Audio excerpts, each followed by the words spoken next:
कांग्रेस है जिसने आजादी के तुरंत बाद ही संविधान निर्माताओं की भावनाओं की धज्जियां उड़ा दी थी। जो बैठे थे महाशय, उन्होंने संविधान में संशोधन कर दिया। आते ही उन्होंने फ्रीडम ऑफ स्पीच को कुचला, फ्रीडम ऑफ स्पीच को कुचला। अखबारों पर, प्रेस पर लगाम लगाई और डेमोक्रेट का टैग लगाकर घूमते रहे दुनिया में। जब नेहरू जी प्रधानमंत्री थे तब मुंबई में मजदूरों की एक हड़ताल हुई। कविता गाने मात्र के गुने में नेहरू जी ने देश के एक महान कवि को जेल में ठूस दिया। इस एक गुनाह के लिए आकाशवाणी पर किशोर कुमार के सभी गानों को प्रतिबंधित कर दिया गया। कांग्रेस है जिसने आजादी के तुरंत बाद ही संविधान निर्माताओं की भावनाओं की धज्जियां उड़ा दी थी।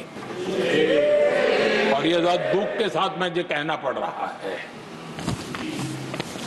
आप कल्पना कर सकते थे कि जब देश में चुनी हुई सरकार नहीं थी, एक स्टॉप गैप अरेंजमेंट था चुनाव तक का, वो स्टॉप गैप अरेंजमेंट में जो बैठे थे महाशय, उन्होंने संविधान में संशोधन कर दिया। आते ही चुनी हुई सरकार करती तो थोड़ा भी तो समझ आता था, लेकिन उतना भी इंतजाम नहीं किया। और किया क्या उन्होंने फ्रीडम ऑफ स्पीच को कुचला, फ्रीडम ऑफ स्पीच को कुचला। अखबारों पर, प्रेस पर लगाम लगाई और डेमोक्रेट का टैग लगाकर घूमते रहे दुनिया में। देश के डेमोक्रेसी का महत्वपूर्ण स्तंभ, उसको कुचलने का काम हुआ। और ये संविधान की भावना का पूरी तरह अनादर था। आदरणीय सभापति जी, देश की पहली सरकार थी, नेहरू जी प्रधानमंत्री थे और मुंबई में जब नेहरू जी प्रधानमंत्री थे तब मुंबई में मजदूरों की एक हड़ताल हुई।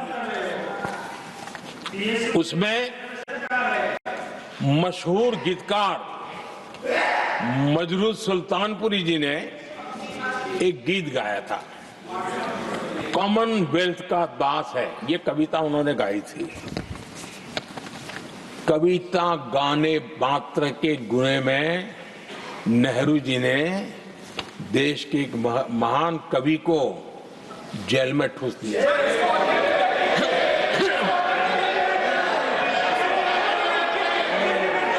मशहूर एक्टर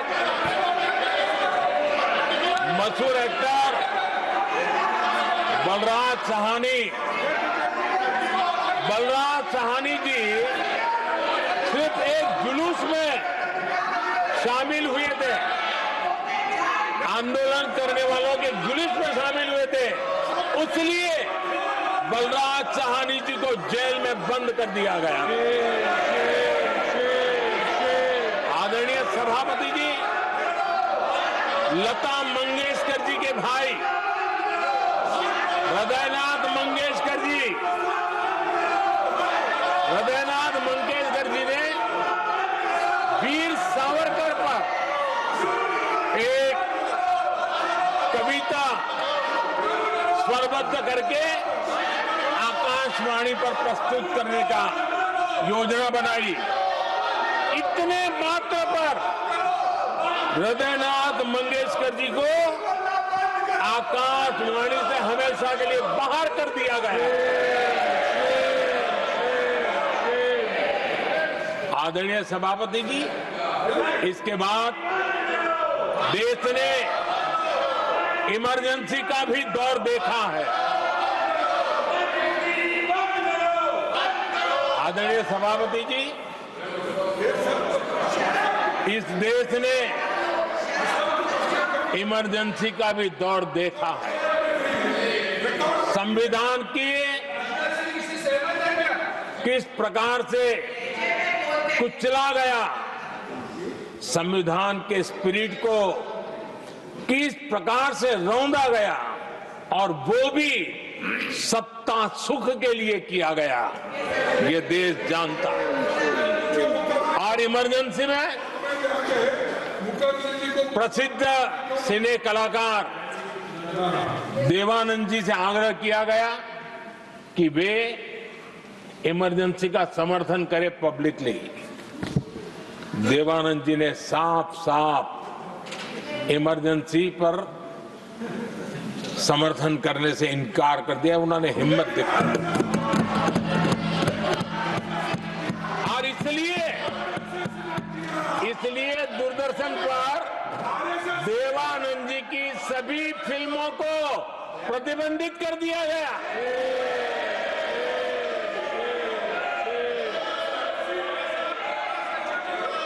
आदरणीय सभापति जी, ये संविधान की बातें करने वाले लोग, उन्होंने सालों से संविधान को अपने जेब में रखा है, उसी का एक परिणाम है। संविधान का सम्मान नहीं किया है। आदरणीय सभापति जी किशोर कुमार जी, उन्होंने कांग्रेस के लिए गाना गाने से मना किया। इस एक गुनाह के लिए आकाशवाणी पर किशोर कुमार के सभी गानों को प्रतिबंधित कर दिया गया।